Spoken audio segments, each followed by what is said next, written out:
যখন আমার বন্ধু আমার থেকে পেন্সিল নেয়। তো পেন্সিলটা একটু দে না রে। পেন্সিল এনে।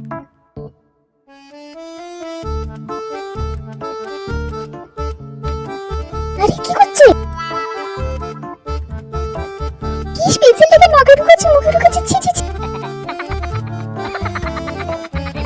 আরে ওটা লেখা জিনিস মুখের মধ্যে কেন ঢুকাচ্ছিস? আরে আমার পেন্সিল দিয়ে বানানো তারা খালতে হচ্ছে তোর। কি রে, তুই কালকে আমার পেন্সিলটা নিয়ে চলে গেলি বল, আর ফেরত দিলি না। দে আমার পেন্সিল দে, আমি কি দিয়ে লিখবো? আবার তোকে দিতে হবে পেন্সিলটা?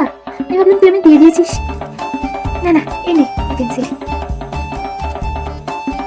এটা কি করেছিস তুই আমার পেন্সিলের অবস্থা? হ্যাঁ, তুই খেয়ে খেয়ে কি করেছিস?